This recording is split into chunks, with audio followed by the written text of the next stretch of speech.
আসসালামু আলাইকুম। Job basic math প্রিপারেশনের পক্ষ থেকে সবাইকে স্বাগতম। আমি মনোরঞ্জন আছি আপনাদের সাথে। আমরা আজকে কথা বলবো খাদ্য অধিদপ্তরের পরীক্ষা কবে অনুষ্ঠিত হবে। খাদ্য অধিদপ্তর পরীক্ষা যে পদগুলা রয়েছে 25টা ক্যাটাগরির, এই পদগুলার পরীক্ষা মানে ধাপে ধাপে অনুষ্ঠিত হবে, সেটা হচ্ছে আমরা জানার চেষ্টা করব। এবং কি খাদ্য অধিদপ্তরের সর্বশেষ সিলেবাস এবং কি তাদের যে পরীক্ষা পদ্ধতি সেটা নিয়ে আলোচনা করব। আর সর্বশেষ হচ্ছে আমি কথা বলবো। আর ওইখানে হচ্ছে আমাদের একটা সাজেশনের কথা বলা ছিল যে খাদ্য অধিদপ্তর পদের আমাদের স্পেশাল এবং কি ফাইনাল যে সাজেশনটা সেটা হচ্ছে আমাদের রেডি হয়ে গেছে। সেটা হচ্ছে আমি দেখিয়ে দেওয়ার চেষ্টা করব যে আমাদের সাজেশনটা সিলেবাস টপিক অনুযায়ী কিভাবে হচ্ছে সাজানো হয়েছে এবং কি আমাদের সাজেশনের মধ্যে কোন কোন টপিকগুলা দেওয়া হয়েছে এবং কি এই সাজেশনটা কতটুকু কাজে আসবে এবং কি কিভাবে এই সাজেশনটা কমপ্লিট করলে আপনারা এই খাদ্য অধিদপ্তর পদে পরীক্ষায় উত্তীর্ণ হতে পারবেন সেই বিষয়ে হচ্ছে আমি দেখিয়ে দেওয়ার চেষ্টা করব। তো প্রথমে হচ্ছে আমরা আসি এই খাদ্য অধিদপ্তর পরীক্ষা কবে অনুষ্ঠিত হবে এবং এই পরীক্ষাগুলো ধাপে ধাপে কিভাবে অনুষ্ঠিত হবে সেই বিষয়ে কথা বলবো। তারপরে হচ্ছে আমরা কথা বলবো খাদ্য অধিদপ্তরের সিলেবাসটা কমপ্লিট কিভাবে করবেন এবং কি খুব সহজে নিজে নিজে পরে প্রস্তুতি নিতে পারবেন সেটা হচ্ছে আমি দেখিয়ে দেওয়ার চেষ্টা করব।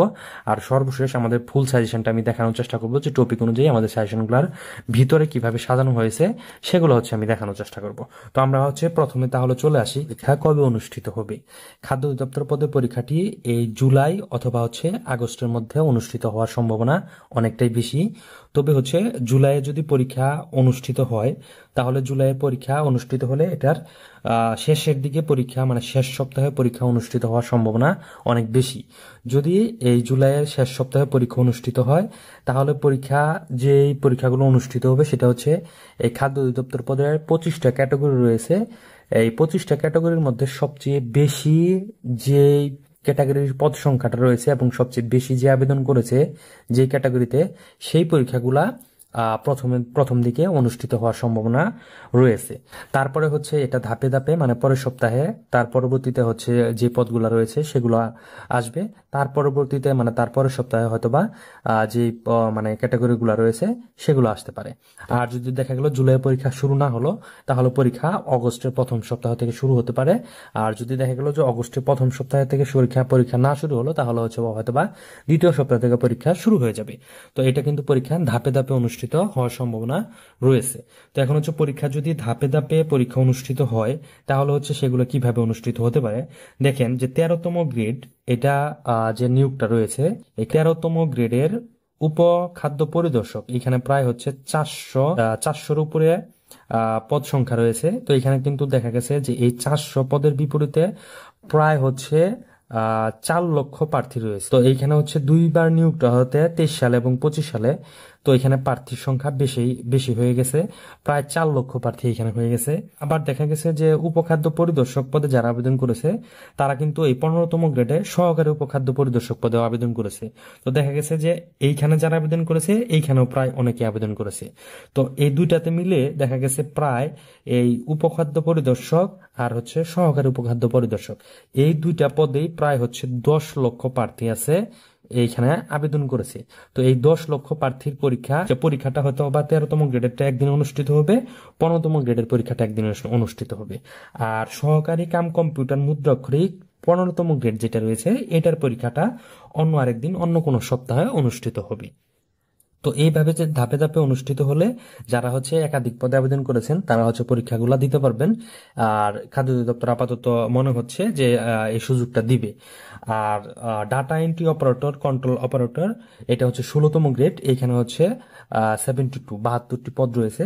এটার পরীক্ষাটা এটার সাথে দিতে পারে অথবা হচ্ছে অন্যান্য যে বাকি পদগুলা রয়েছে সেগুলার পরীক্ষাটা একদিন অনুষ্ঠিত হতে পারে। তো এই পদটা এটার সাথে আসতে পারে। তো এখানে দেখা যাচ্ছে যে এইখানে যে 3টা পদ রয়েছে সেটা হচ্ছে 13তম গ্রেড উপখাদ্য পরিদর্শক এটা, আর 15তম গ্রেড সহকারী উপখাদ্য পরিদর্শক এটা, আর সহকারী কাম কম্পিউটার মুদ্রাক্ষরিক 15তম গ্রেড এটা। এই 3টা পদে সবচেয়ে বেশি আবেদন পড়েছে এবং কি এখানে সবচেয়ে প্রার্থী বেশি। এইগুলোর পরীক্ষাটা আলাদা আলাদাই অনুষ্ঠিত হওয়ার সম্ভাবনাটা অনেক বেশি। ঠিক আছে, তো এইভাবে পরীক্ষাটা অনুষ্ঠিত হবে। এখন হচ্ছে আমরা আসি খাদ্য অধিদপ্তর পদের জন্য আপনারা কিভাবে প্রস্তুতি নিতে এবং কিভাবে পড়লে আপনারা খুব সহজে খাদ্য অধিদপ্তর পদে পরীক্ষায় পাশ করতে পারবেন এই বিষয়ে আমি বিগত আলোচনা করেছি, আজকে আলোচনা করব। তো যারা হচ্ছে খাদ্য অধিদপ্তর পদের জন্য পরীক্ষার প্রস্তুতি নিতেছেন তাদের হচ্ছে আমি বলবো আপনি যে কয়েকদিন পরীক্ষার আসছে এই কয়েকদিন পড়েন, অবশ্যই হচ্ছে আপনি এখানে ভালো কিছু করতে পারবেন, পাশ করতে পারবেন। এখন হচ্ছে আমরা আসি আমাদের যে ফাইনাল সাজেশনের কথা আমি বলেছিলাম, সেই সাজেশনটা হচ্ছে আমি দেখানোর চেষ্টা করব। তো আমাদের এই সাজেশনের মধ্যে যে বিষয়সমূহ অ্যাড করে আমরা সাজেশনটা তৈরি করেছি, আগে সেই বিষয়গুলো দেখি। বাংলা, ইংরেজি, গণিত আর হচ্ছে সাধারণ জ্ঞান। এই সাধারণ জ্ঞানের মধ্যে যেটা রয়েছে যে আপনার কিন্তু আন্তর্জাতিক বিষয়গুলো রয়েছে, বাংলাদেশ বিষয়গুলো রয়েছে, এবং কি হচ্ছে এই বিজ্ঞান থেকে যে প্রশ্নগুলো আসে সেগুলো রয়েছে, কম্পিউটার এবং আইসিটি থেকে 2-4টা প্রশ্ন আসে সেগুলো হচ্ছে এখানে দেওয়া আছে, এবং সাম্প্রতিক যে প্রশ্নগুলো সেগুলো হচ্ছে এই সাধারণ জ্ঞানের মধ্যে দেওয়া আছে। আর বাংলা তো হচ্ছে ধারাবাহিকতা আমরা জানি যে টপিকগুলো থেকে প্রশ্ন করে সেগুলো দিয়ে আমাদের সাজেশন তৈরি করা আছে। ইংলিশ যে টপিকগুলো থেকে প্রশ্ন আসে সেগুলো হচ্ছে ধারাবাহিকভাবে আমাদের সাজেশনের মধ্যে দেওয়া আছে। আর গণিতের যে টপিকগুলো থেকে প্রশ্ন আসে সেগুলো হচ্ছে আমাদের সাজেশনের মধ্যে ধারাবাহিকভাবে দেওয়া আছে। এখানে হচ্ছে আমাদের সম্পূর্ণ সাজেশনটা হচ্ছে আমি দেখানোর চেষ্টা করব। এখানে প্রত্যেকটা টপিকে আলাদা আলাদা করে হচ্ছে আমি আমাদের সাজেশনটা প্রিন্ট করে নিয়ে আসছি, এটা হচ্ছে আমি দেখানোর চেষ্টা করব। তো আমরা হচ্ছে তার আগে আরেকটু এখানে আসি আলোচনাতে। আমাদের সাজেশনটা আমরা যেভাবে তৈরি করেছি সেটা হচ্ছে যে সিলেবাস ধরে ধরে, মানে বাংলা থেকে যে টপিকগুলো আছে সেই টপিকগুলা হচ্ছে কোনগুলা, এবং কি সেই টপিকগুলা বিস্তারিত ভাবে হচ্ছে আমরা ঘেটে তারপরে হচ্ছে যে প্রশ্নগুলা খুবই গুরুত্বপূর্ণ এবং কমন মনে হয়েছে এবং একেবারে যেটা ইউনিক প্রশ্ন সেগুলো হচ্ছে আমাদের সাজেশনের মধ্যে অ্যাড করেছি। তারপরে হচ্ছে যে ধরেন যে টপিকগুলা থেকে বা যে সিলেবাসের টপিকগুলো রয়েছে সেগুলা থেকে বিগত সালে যত কোশ্চেন হয়েছে খাদ্য অধিদপ্তর পদে। তারপরে আমাদের সাজেশনের মধ্যে আমরা স্পেশালি যেটা নিয়েছি সেটা হচ্ছে 10 থেকে 46তম বিসিএস এ আসা যত প্রশ্ন রয়েছে বাংলা, ইংলিশ, গণিত, সাধারণ জ্ঞানের সকল প্রশ্ন হচ্ছে আমরা আমাদের এই সাজেশনের মধ্যে অ্যাড করে দিয়েছি। আর তারপরে সর্বশেষ আমরা আমাদের সাজেশনের মধ্যে যে বিষয়টা অ্যাড করে দিয়েছি সেটা হচ্ছে যে খাদ্য অধিদপ্তর পদে বিগত 30 বছরের যত প্রশ্ন আসছে পরীক্ষায় সকল প্রশ্ন আমাদের এই প্রশ্ন ব্যাংকটা আমাদের এই সাজেশনের সাথে আমরা আপনাদের দিয়ে দিচ্ছি। তো যেটাকে বলা হয় আমাদের এই সাজেশন নিলে আপনার আর কোথাও কোনো জায়গায় যেতে হবে না। একটা সাজেশন মানে আমাদের এই সাজেশনটা পড়ে আপনি এই খাদ্য অধিদপ্তর পদের পরীক্ষায় পূর্ণাঙ্গভাবে প্রস্তুতি নিতে পারবেন। সেটা কিভাবে? ধরেন খাদ্য অধিদপ্তর পদের সিলেবাস কমপ্লিট করে দিয়ে যে টপিকগুলা থেকে প্রশ্ন আসে সেই টপিকগুলা প্রশ্ন আমরা আমাদের এই সাজেশনের মধ্যে অ্যাড করেছি। তারপরে হচ্ছে বিগত সালের খাদ্য অধিদপ্তর পদের যত প্রশ্ন আছে বিগত 30 বছরের সকল প্রশ্নের প্রশ্ন ব্যাংক সেটা হচ্ছে আমরা আমাদের সাজেশনের সাথে দিচ্ছি। আর এই 10তম বিসিএস থেকে শুরু করে 46তম বিসিএস পর্যন্ত যত পরীক্ষার প্রশ্ন আছে বাংলা, ইংলিশ, গণিত, সাধারণ জ্ঞানের সকল প্রশ্ন আমাদের এই সাজেশনের মধ্যে আমরা অ্যাড করে দিয়েছি। সেটা হচ্ছে আমাদের সাজেশনটা আমি যখন ওপেন করে দেখাবো তখনই আপনারা বুঝতে পারবেন। এখন হচ্ছে আমরা আসি খাদ্য অধিদপ্তর পদের পরীক্ষার যে মানবন্টনটা, সেটা হচ্ছে বাংলা থেকে বাংলা ব্যাকরণ ও সাহিত্য থেকে প্রশ্ন আসবে 100টা প্রশ্ন। যদি এমসিকিউ পরীক্ষা অনুষ্ঠিত হয় তাহলে এখানে প্রশ্ন থাকবে 25টা। ইংলিশ থেকে হচ্ছে গ্রামার অংশ এবং কি হচ্ছে সাহিত্য অংশ থেকে প্রশ্ন থাকবে। গ্রামার অংশ থেকে প্রশ্নটা বেশি থাকবে, সাহিত্য অংশ থেকে প্রশ্নটা কম থাকবে।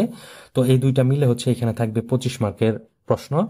তারপর হচ্ছে বাংলাদেশ বিষয়গুলি আর হচ্ছে আন্তর্জাতিক বিষয়গুলি এবং কি হচ্ছে সাধারণ বিজ্ঞান, আইসিটি এবং কম্পিউটারের যে প্রশ্নগুলো হয় সেগুলো মিলে এখানে দেখা যাবে যে 25টা প্রশ্ন থাকতে পারে। তারপরে হচ্ছে গণিত অংশে দেখা যাবে যে পাটিগণিত থেকে প্রশ্ন থাকবে, বীজগণিত থেকে প্রশ্ন থাকবে, জ্যামিতি থেকে প্রশ্ন থাকবে। এই 3টা টপিক মিলে এখানে হচ্ছে 25টা প্রশ্ন থাকবে। এই হচ্ছে টোটাল 100টি এমসিকিউ পরীক্ষা অনুষ্ঠিত হবে। এখন হচ্ছে আমরা আসি আমাদের এই সাজেশনটা কিভাবে তৈরি করা আছে সেটা হচ্ছে আমরা দেখব। তো আমাদের সাজেশনে এটা হচ্ছে প্রথম পেজ। তো আমরা যদি হচ্ছে ইংলিশ থেকে দেখা শুরু করি, আমরা হচ্ছে ইংলিশটা একটু দেখি যে আমাদের সাজেশনের মধ্যে আমরা তো এখানে দেখেন যে noun, gender, number, pronoun, adjective and adverb, verb, finite verb and non finite verb, তারপরে আছে প্রিপোজিশন, তারপরে আছে ফ্রেজ এন্ড ইডিয়মস, তারপরে রয়েছে sentence clause, suffix, prefix, tense, right form of verbs, voice change, narration, correction to, transformations, spelling, আর হচ্ছে one word substitution. এগুলা ইংলিশের যে টপিকগুলা থেকে প্রশ্ন করে সেগুলা। তো আমি যদি হচ্ছে আমাদের এই সাজেশনটার ভিতরের অংশগুলো একটু দেখানোর চেষ্টা করি, দেখেন আমরা কিভাবে আমাদের সাজেশনটা তৈরি করার চেষ্টা করছি। যেমন এটা হচ্ছে parts of speech, noun, pronoun, gender, নাম্বারের যে শীটটা রয়েছে সেটা হচ্ছে এটা। এখানে প্রথমে হচ্ছে আমরা বিসিএস এর বিগত সালের যত কোশ্চেন আছে এই চ্যাপ্টার থেকে আসছে সকল মানে প্রশ্নগুলো এখানে প্রথম অংশে সাজিয়ে দিয়েছি। তারপরে হচ্ছে যে প্রশ্নগুলা এই চ্যাপ্টার থেকে সবচেয়ে বেশি গুরুত্বপূর্ণ এবং ইউনিক যে প্রশ্নগুলা যেগুলা চাকরি পরীক্ষায় এর আগে আসে নাই এবং এই প্রশ্নগুলা ওই ভিতরের টপিক ঘেটে ঘেটে তারপরে হচ্ছে আমরা নতুন করে এই প্রশ্নগুলা বের করে দিয়ে ইউনিক একেবারে ইউনিক প্রশ্নগুলো হচ্ছে আমরা এখানে তুলে ধরার চেষ্টা করেছি। সেটা হচ্ছে যে টপিক বেস ইম্পর্টেন্স কোশ্চেন। তো এখানে কিন্তু প্রত্যেকটা চ্যাপ্টারে এই যে ইম্পর্টেন্স যে কোশ্চেনগুলা সেগুলো হচ্ছে আমরা এখানে সাজিয়ে দেওয়ার চেষ্টা করেছি। তো এটা হচ্ছে প্রথম শীটটা চলে গেল। তারপরে হচ্ছে ভার্ব, এই ভার্ব থেকে যে প্রশ্নগুলো আসবে, ঠিক আছে, ফিনিটিভ ভার্ব, নন ফিনিটিভ ভার্ব। তো এইটারও হচ্ছে সেম কাহিনী করেছি আমরা, যে বিসিএস এর প্রশ্নগুলো আগে তুলে দিয়েছি।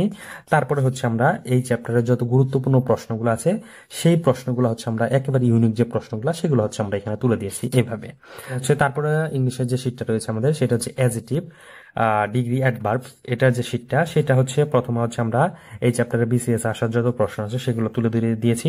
তারপর হচ্ছে টপিক বেস, এই চ্যাপ্টার থেকে যে প্রশ্নগুলো খুবই গুরুত্বপূর্ণ এবং কি একেবারে ইউনিক প্রশ্ন, আপনারা শীটটা একটু দেখলে বুঝতে পারবেন যে এই প্রশ্নগুলো কতটা ইউনিক। মানে আমরা হচ্ছে প্রত্যেকটা লাইন এই চ্যাপ্টারকে ঘেটে ঘেটে তারপরে হচ্ছে এই প্রশ্নগুলো খুঁজে বের করে একদম হচ্ছে ইউনিক যে প্রশ্নগুলো আছে সেগুলো হচ্ছে আমরা প্রত্যেকটা অধ্যায়ের প্রত্যেকটা হচ্ছে এই চ্যাপ্টারে এভাবে হচ্ছে দেওয়ার চেষ্টা করেছি।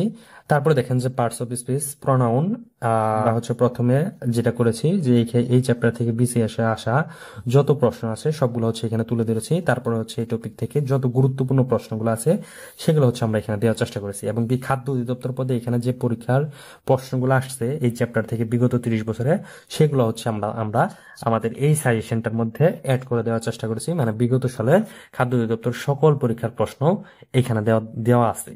তো তারপরে হচ্ছে দেখেন যে আমরা দেখেন ভার্ব টু, এই ভার্ব টু এর যে হচ্ছে ভার্ব টু এটাতে হচ্ছে আমরা আগেরটার মতোই করেছি। মানে তারপরে হচ্ছে দেখেন যে প্রিপারেশনের যে শীটটা রয়েছে সেটাতেও হচ্ছে আমরা এখানে প্রচুর হচ্ছে প্রশ্ন দেওয়ার চেষ্টা করেছি, যে টপিক বেস যে কোশ্চেন গুলা একেবারে গুরুত্বপূর্ণ সেগুলো হচ্ছে আমরা এখানে তুলে ধরার চেষ্টা করেছি। তারপরে হচ্ছে দেখেন যে ইডিয়মস এন্ড ফ্রেজ খুবই গুরুত্বপূর্ণ, এখানে বিসিএস আসা প্রশ্নগুলো দিয়ে দিয়েছি। তারপরে হচ্ছে খাদ্য অধিদপ্তর পদে আসা যে প্রশ্নগুলো আছে সেগুলো হচ্ছে এখানে তুলে ধরেছি। তারপরে দেখেন যে হচ্ছে আমরা টপিক বেস হচ্ছে যে ইম্পর্টেন্স কোশ্চেন গুলো আছে সেগুলো হচ্ছে আমরা এখানে তুলে ধরার চেষ্টা করেছি। তারপর দেখেন সেন্টেন্স এন্ড ক্লোজ, এই চ্যাপ্টারও সেম ঘটনা, এটাও হচ্ছে আমরা ওইভাবে তৈরি করার চেষ্টা করেছি। তারপরে দেখেন যে সাফিক্স এবং প্রিফিক্স, এখান থেকে দেখা যায় যে খাদ্য অধিদপ্তর পদে মাঝে মাঝে পরীক্ষায় প্রশ্ন দিয়ে দেয়, এটা হচ্ছে আমরা এখানে দিয়ে দেওয়ার চেষ্টা করেছি। তারপরে হচ্ছে দেখেন যে টেন্স, তারপরে দেখেন যে টেন্স থেকে মাঝে মধ্যে কোশ্চেন আসে, তো হচ্ছে আমরা এইটাও দিয়ে দিয়েছি। তারপর হচ্ছে দেখেন যে সবচেয়ে গুরুত্বপূর্ণ আরেকটা চ্যাপ্টার সেটা হচ্ছে যে রাইট ফর্ম অফ ভার্বস, এখান থেকে খাদ্য অধিদপ্তর পদে পরীক্ষায় প্রশ্ন আসে, এখান থেকে হচ্ছে আমরা এখানে টপিক বেস হচ্ছে ইম্পর্টেন্ট যে কোশ্চেন গুলো আছে সেগুলো হচ্ছে তুলে ধরার চেষ্টা করেছি। বিসিএস আসার যত প্রশ্ন আছে সেগুলো হচ্ছে আমরা এই চ্যাপ্টার থেকে তুলে ধরার চেষ্টা করেছি। এবং কি আপনার যেটা রয়েছে সেটা হচ্ছে যে খাদ্য অধিদপ্তর পদে হচ্ছে আপনারা যে পরীক্ষার প্রশ্নগুলো দেখেছেন সেগুলো হচ্ছে আমরা এখানে তুলে ধরার চেষ্টা করেছি। যেমন হচ্ছে ভয়েসের থেকে হচ্ছে প্রশ্ন আসে খাদ্য অধিদপ্তর পদে, এখানে হচ্ছে দেখেন যে বিগত সালের কোশ্চেন এবং কি হচ্ছে ইউনিক যে প্রশ্নগুলো আছে এই চ্যাপ্টারে সেগুলো হচ্ছে আমরা এখানে তুলে ধরার চেষ্টা করেছি। তারপরে হচ্ছে দেখেন ন্যারেশন, এটা তো সেম ঘটনা। তারপর আছে কারেকশন একই ঘটনা, কারেকশন 2। তারপর আছে ট্রান্সফরমেশন সেন্টেন্স, স্পেলিং। তারপরে হচ্ছে দেখেন যে হচ্ছে সিনোনিমস অ্যান্টোনিমস, এটা তো এই হচ্ছে ইংলিশের এই পার্টটা গেল। আর ইংলিশে হচ্ছে লিটারেসি থেকে যে কোশ্চেন গুলো আসে সেগুলোও কিন্তু হচ্ছে আমরা এখানে তুলে ধরার চেষ্টা করেছি। এখন হচ্ছে আমরা আসি যে আমাদের বাংলা থেকে হচ্ছে আমরা কি কি নিয়েছি এবং কিভাবে হচ্ছে আমরা এই সাজেশনটা তৈরি করার চেষ্টা করেছি একটু দেখানোর চেষ্টা করি। তো এখানে আছে বাংলা ভাষা ও ভাষারীতি, ধ্বনি বর্ণ, তারপরে আছে সন্ধি, তারপর নিয়েছি আমরা ধ্বনি পরিবর্তন ও যুক্ত বর্ণ, তারপর নিয়েছি হচ্ছে বাক্য শুদ্ধিকরণ, তারপর নিয়েছি নত্যবিধান, সত্যবিধান, তারপর নিয়েছি শব্দ ও শব্দ শ্রেণী বিভাগ, তারপর নিয়েছি প্রকৃত প্রত্যয়, তারপর নিয়েছি সমাস, তারপর নিয়েছি পদ প্রকরণ, তারপর নিয়েছি কারক বিভক্তি, তারপর নিয়েছি হচ্ছে আমরা বাক্য, তারপর নিয়েছি জ্যোতিচিহ্ন, এবং তারপর নিয়েছি হচ্ছে প্রতিশব্দ, বিপরীতার্থক শব্দ, বাগধারা, বাক্য সংকোচন, এগুলা। ঠিক আছে, তো এগুলা থেকে হচ্ছে খাদ্য অধিদপ্তর পদে বিগত সালে কোশ্চেন এসেছে, এবার হচ্ছে আসবে। তো এখানে হচ্ছে আমরা তারপর দেখেন যে সাহিত্য অংশ থেকে আমরা যে বিষয়গুলো নিয়েছি সেটা হচ্ছে প্রাচীন যুগ, তারপর নিয়েছি হচ্ছে আমরা মধ্যযুগ, আধুনিক যুগ, তারপরে ছদ্মনাম উপাধি, পত্রপত্রিকা, এগুলা।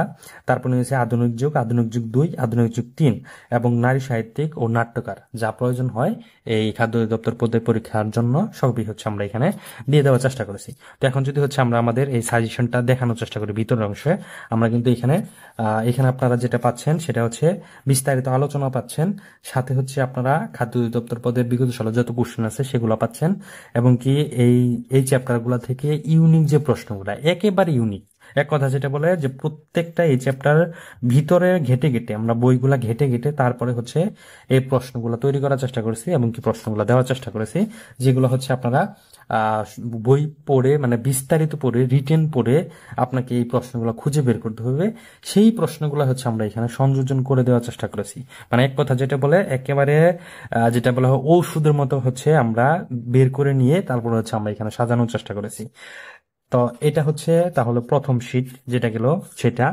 তারপরে আছে দেখেন যে সন্ধিটা হচ্ছে আমরা এখানে বিস্তারিত আলোচনা করে দিয়ে তারপরে হচ্ছে আমরা এখানে যে প্রশ্নগুলো খুবই গুরুত্বপূর্ণ সেগুলো হচ্ছে আমরা এখানে তুলে ধরার চেষ্টা করেছি। সন্ধি থেকে প্রশ্ন থাকবেই, এটা হচ্ছে আপনারা এখান থেকে দেখতে হবে। তারপরে হচ্ছে দেখেন যে বাংলা বানান ও তারপরে দেখেন যে বাক্য শুদ্ধিকরণ আর হচ্ছে বাংলা বানানের নীতি। তো এখানে হচ্ছে আমরা প্রথমে একটু বিস্তারিত আলোচনা করে দেওয়ার চেষ্টা করেছি।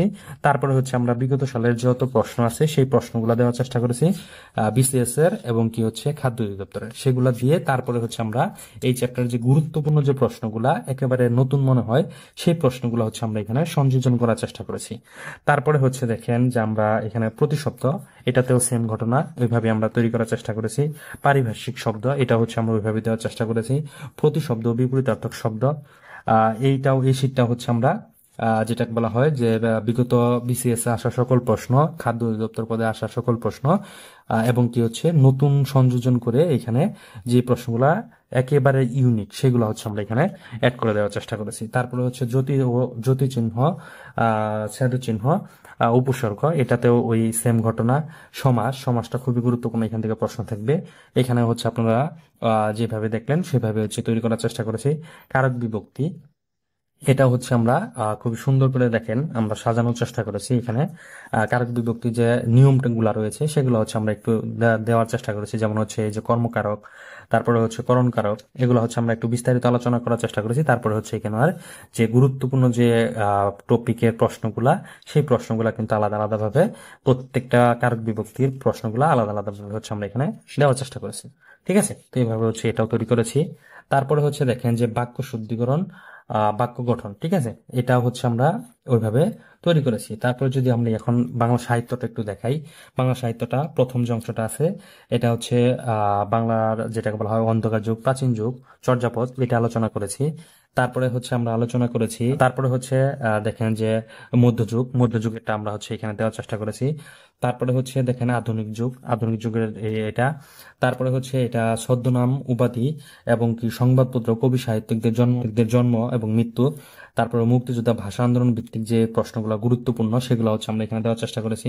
তারপরে হচ্ছে মহাকাব্য এবং কি ধারা, এখান থেকে মাঝে মধ্যে প্রশ্ন দেয় সাহিত্য থেকে, এখান থেকে হচ্ছে এটা আমরা দেওয়ার চেষ্টা করেছি। আধুনিক যুগে গুরুত্বপূর্ণ লেখক যারা তাদের আমরা এখানে দেওয়ার চেষ্টা করেছি।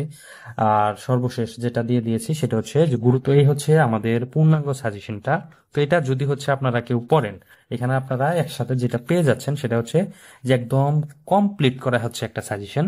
এটা পড়লে ইনশাল্লাহ হচ্ছে আপনাদের হয়ে যাবে, আর কিছু লাগবে না। এর আগে হচ্ছে আমি বলেছি যে আমাদের সাজেশন এমন ভাবে তৈরি করা হয়েছে যেটা হচ্ছে যে আপনার কোনো প্রকার বই কোনো কিচ্ছু লাগবে না, এটা হচ্ছে মাস্টার মাইন্ডের ভাবে তৈরি করা হয়েছে। তো এখন হচ্ছে আমরা আসি আমাদের এই সাজেশনটার সাথে আপনারা যদি সাজেশনটা নেন এটার সাথে আপনারা আরো একটা জিনিস পেয়ে যাবেন, সেটা হচ্ছে যারা হচ্ছে অন্যান্য চাকরির জন্য প্রিপারেশন নিচ্ছেন এবং কি খাদ্য অধিদপ্তর পদে পরীক্ষা দিবেন, যদি মনে হয় যে না আমাদের সাজেশন থেকে আপনাদের হচ্ছে না, মানে অনেকেই থাকে যে সাজেশন পড়ে অনেকেই স্যাটিসফাই হবে না, আবার অনেকেই এটা পড়ে উত্তীর্ণ হবে। তো সেটা হচ্ছে চিন্তা করেই যাদের মনে হবে যে না আমাদের এই সাজেশন পড়ে হচ্ছে না, আপনারা আরো বেশি পড়বেন, তাদের জন্য হচ্ছে আমরা যেটা করছি যে আমাদের সাজেশন তো দিবই, তার সাথে হচ্ছে আমরা দিব যে 11 থেকে 20তম গ্রেডের 23 সালে, 24 সালে, 25 সালে অনুষ্ঠিত হওয়া যত পরীক্ষা হয়েছে এই 11 থেকে 20তম গ্রেডের সকল পরীক্ষার প্রশ্নের পিডিএফ প্রায় 2022 পেজের পিডিএফটা হচ্ছে আমরা দেওয়ার চেষ্টা করব। আর সাথে যেটা দিব যে খাদ্য অধিদপ্তর পদের বিগত 30 বছরের সকল পরীক্ষার প্রশ্নের পিডিএফ, যেটাকে বলা হয় প্রশ্ন ব্যাংক, সেটা হচ্ছে আমরা আমাদের এই সাজেশনের সাথে দিয়ে দিচ্ছি। তো এই যে আমাদের সাজেশন আর হচ্ছে এই খাদ্য অধিদপ্তর পদের বিগত 30 বছরের যে প্রশ্ন ব্যাংকটা আছে সেটা, আর হচ্ছে এই 11 থেকে 20তম গ্রেডের সকল চাকরি পরীক্ষার প্রশ্নের পিডিএফ। তো আমাদের এই সাজেশনটা নিলে আপনারা হচ্ছে এই দুটো হচ্ছে পেয়ে যাচ্ছেন সাজেশনের সাথে ফ্রি। তো এখন হচ্ছে আমরা আসি আমাদের এই সাজেশনটা নেওয়ার যে কন্ডিশনটা, আপনারা কিভাবে আমাদের এই সাজেশনটা নিবেন। আমাদের এই সাজেশনের মধ্যে হচ্ছে আমি আজকে বাংলা এবং ইংলিশ পার্টটা দেখিয়েছি। অন্য ভিডিওতে বা আরেকটা ভিডিওতে হচ্ছে আমি গণিত এবং কি হচ্ছে সাধারণ জ্ঞানের যে পার্টটা আছে সেটা হচ্ছে দেখাবো। এখানে হচ্ছে আমাদের সাজেশনটা নিতে হলে আপনাদের যেটা করতে হবে, আমাদের এখানে 2টা হোয়াটসঅ্যাপ নাম্বার আছে। এই 2টা হোয়াটসঅ্যাপ নাম্বারে যে কোনো একটা হোয়াটসঅ্যাপ নাম্বারে হচ্ছে আপনারা মেসেজ করবেন যে আমরা খাদ্য অধিদপ্তরের পদের যে স্পেশাল ফাইনাল সাজেশনটি আছে সেটা নিব। তাহলে হচ্ছে আপনারা আমাদের থেকে এই সাজেশনটা সংগ্রহ করতে পারবেন 210 টাকার বিনিময়ে। আর এখানে একটা বিষয় দেখেন যে আমাদের এই সাজেশনটা পড়লে যেইভাবে হচ্ছে আপনাদের কাজে আসবে সেটা হচ্ছে যে আমাদের সাজেশন পড়লে কোনো প্রকার বই, কোনো প্রকার গাইড এবং কোনো প্রকার হচ্ছে আর অন্য কোনো কিছুর প্রয়োজন হবে না। যদি আপনি হচ্ছে এর আগে খাদ্য অধিদপ্তর পদের জন্য গাইড কিনেও থাকেন, সেটা হচ্ছে ফেল হয়ে যাবে, এক কথা যেটা বলে এটার মধ্যে ওইভাবেই দেওয়া আছে, ঠিক আছে। তো তারপরে হচ্ছে এখানে বাড়তি কোনো কিছু পড়ার দরকার হবে না এটা পড়লে। আর সর্বশেষ হচ্ছে সিলেবাসটাকে কমপ্লিট করে আমি কিন্তু এখানে দেখানোর চেষ্টা করেছি একটা একটা করে, যে সিলেবাসটা কমপ্লিট করে একেবারে ইউনিক যে প্রশ্নগুলো আছে, যে প্রশ্নগুলা চাকরির পরীক্ষায় নতুন নতুন কিছু প্রশ্ন করে বিগত সালে কোশ্চেনের সাথে সাথে দেখবেন যে নতুন নতুন যে প্রশ্নগুলো করে সেগুলো হচ্ছে আপনারা বই পড়ে খুঁজে পান না। আমরা সেই প্রশ্নগুলো খুঁজে বের করে তারপরে হচ্ছে আমরা ইউনিক প্রশ্নগুলো এখানে তুলে ধরার চেষ্টা করেছি এই সাজেশনটার মধ্যে। তো সেই জন্য হচ্ছে আমাদের এই সাজেশনটার নাম দেওয়া হয়েছে যে একেবারে ফাইনাল এবং মাস্টার একটা সাজেশন। তো এইটা হচ্ছে আপনাদের এখান থেকে কমপ্লিট হয়ে যাচ্ছে। তো আমাদের এই সাজেশনটা নিতে চাইলে আপনারা এই হোয়াটসঅ্যাপে যোগাযোগ করবেন। হোয়াটসঅ্যাপে যোগাযোগ করলে আপনারা আমাদের এই সাজেশনের সাথে আপনারা মনে করে এই 2টা পিডিএফও নিয়ে নেবেন। সেটা হচ্ছে 11 থেকে 20তম গ্রেডের সকল চাকরি পরীক্ষার প্রশ্নের পিডিএফ, আর হচ্ছে বিগত সালের খাদ্য অধিদপ্তরের 30 বছরের যে কোশ্চেন ব্যাংকটা আছে সেটা। তো এটা একসাথে পেয়ে যাচ্ছেন আমাদের এই সাজেশন সংগ্রহ করলে। তো আমাদের সাজেশন কিন্তু শুধু নিতে হবে এটার পিডিএফ, ঠিক আছে। আমরা স্ক্রিনে দেখাচ্ছি, আমাদের কিন্তু এই পিডিএফ নিতে হবে। আমরা কুরিয়ারে হচ্ছে এগুলা বাংলাদেশের বিভিন্ন জায়গায় পৌঁছানো সম্ভব না, আমাদের হচ্ছে ম্যানেজমেন্টের দেখা গেছে লুক নেই ওইভাবে। তো নিলে হচ্ছে আপনাদের যেটা নিতে হবে যে পিডিএফ সংগ্রহ করতে হবে, পিডিএফ নিয়ে আপনারা হচ্ছে এভাবে প্রিন্ট করে পড়ে ফেলবেন, ঠিক আছে। যে এখানে হচ্ছে আমরা দেখানোর চেষ্টা করলাম যে আমাদের সম্পূর্ণ সাজেশনটা আমি দেখিয়ে দেওয়ার চেষ্টা করছি যে কিভাবে সাজানো আছে। তো এর পরবর্তী ভিডিওতে হচ্ছে আমরা আমাদের এই সাজেশনের বিস্তারিতভাবে ক্লাস দেওয়ার চেষ্টা করব এবং কি প্রশ্নগুলো কোন টপিক থেকে কোন কোন প্রশ্নগুলো হচ্ছে আপনারা পড়বেন, কিভাবে পড়বেন। তো এই নিয়ে হচ্ছে আমরা পরবর্তী ভিডিও করব। সেই ভিডিও দেখার জন্য সবাইকে আমন্ত্রণ জানানো হলো। সবাই ভালো থাকেন, সুস্থ থাকেন, আল্লাহ হাফেজ।